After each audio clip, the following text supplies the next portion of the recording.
How to record phone calls on your Android device. Hello everyone, welcome to the channel.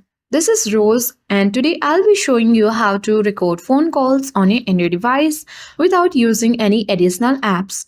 First, make sure your device has a built-in screen recorder. You can usually find this in your app menu. If you don't see the screen recorder icon, you can simply tap on three dots at top right corner of the screen and select Edit Tiles.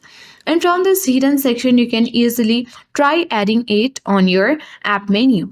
As you can see, I have mine available here. And once you have confirmed that the screen recorder is accessible, you are ready to go.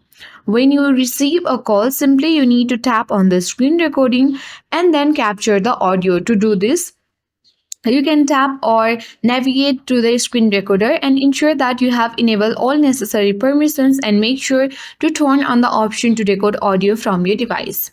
For the further settings of your screen recorder, you can simply head into the settings and scroll down.